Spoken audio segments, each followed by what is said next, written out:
Ngayon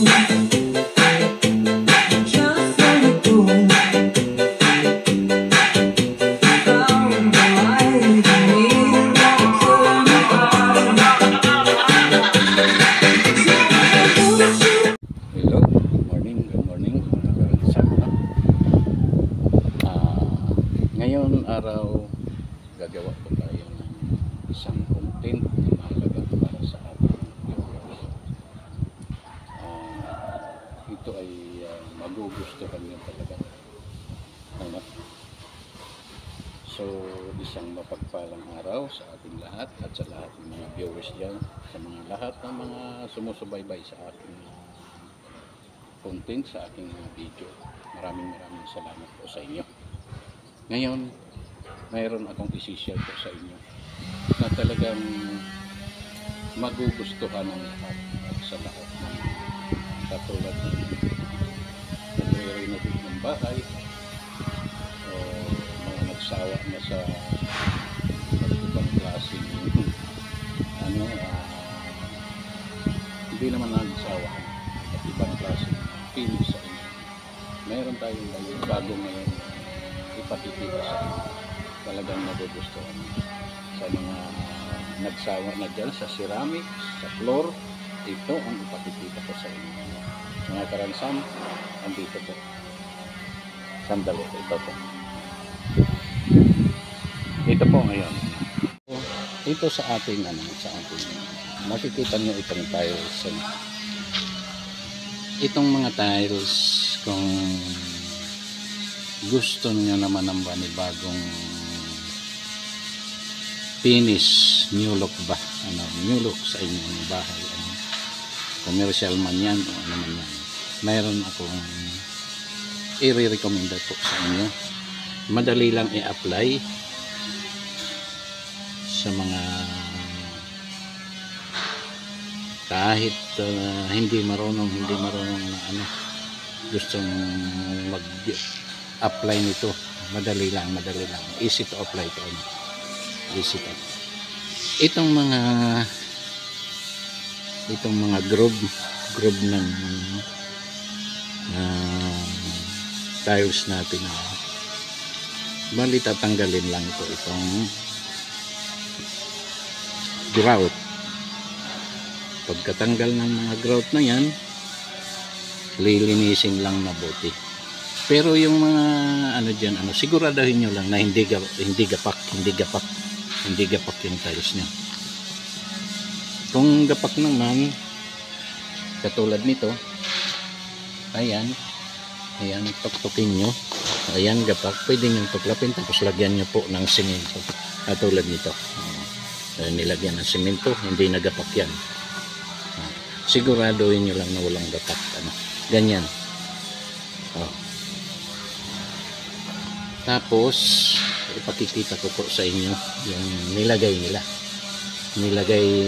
na tinatawag nilang stone glue, yung panglagay dito sa masilya, ay masilya ang tawag, stone glue.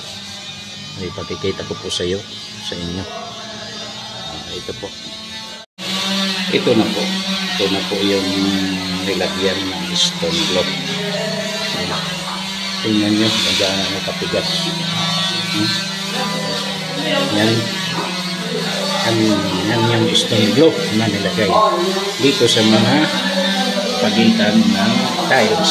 Yan, talagang wala nang gapak yan. Siguraduhin mo lang walang gapak. Yan yung stone glue.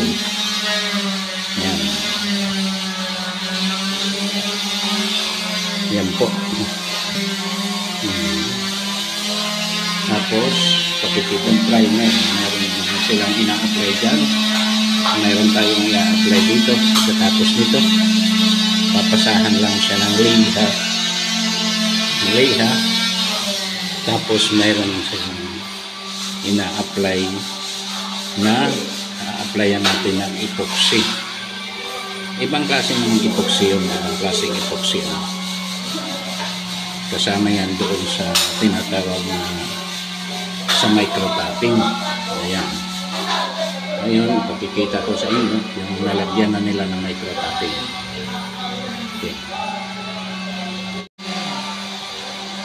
ito na mga karansan, ito na yung tinatawag na micro tapping. Ito na po siya. Tingnan niyo po kung gagaano katigas yan. Ito nga hindi pa masyadong tuyo, kaya ito naman pag natuyo lilihain. Bali ito na yung magiging finish niya. Ito na siya. Yan yung mga dito, mga bakat-bakat pa. Yan pa yung papasadahan ng liha.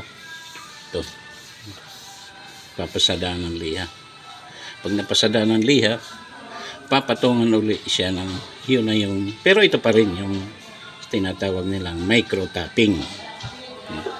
Tapos ipakikita ko na lang po sa inyo yung finish na.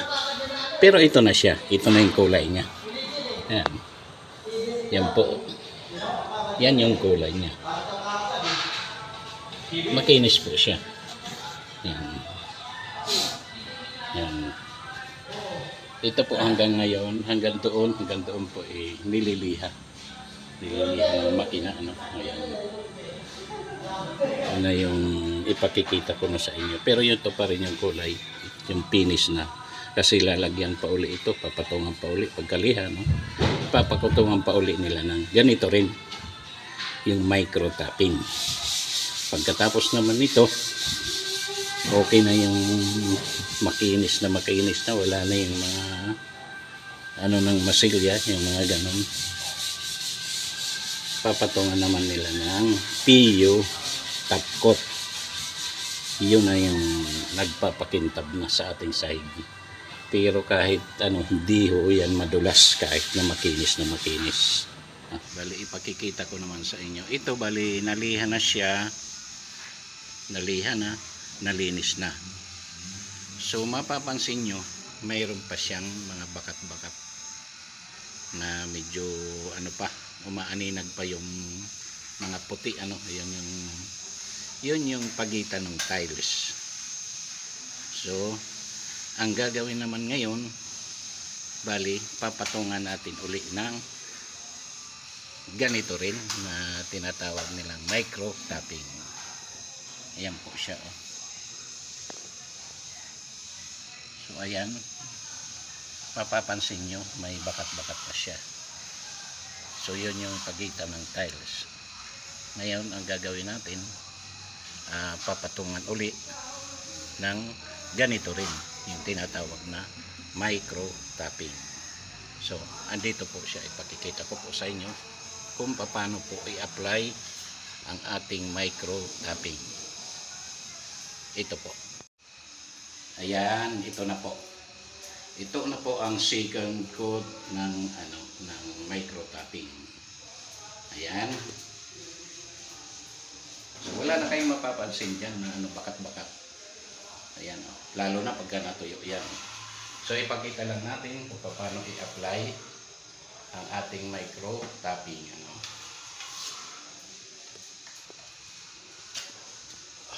Yan. Ganyan lang, easy to apply lang. Yan. Gagamit lang kayo ng rodila. Yan. Yan.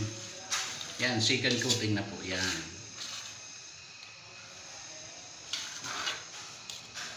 Yun. Madali lang i-apply.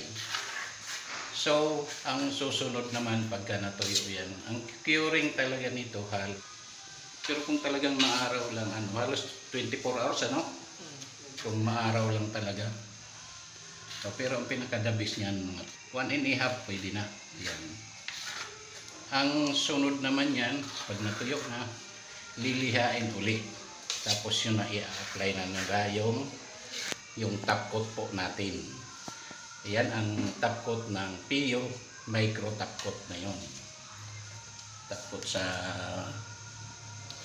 micro tapping. Po. Kita mo, ang ganda na po, Sa mga nag-aalala pala dyan, pagka napinis na po yan, makintab po yan. Kaya tinatawag nila, yung pang-top coat nila, PU top coat micro tapping yan.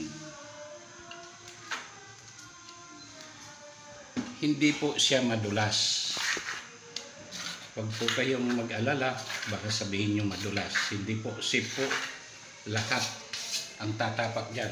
Pagka nataputan na yan, kahit basa po yan, hindi po yan madulas. Yan po ang kainaman ng micro tapping. Yan po, maraming salamat po.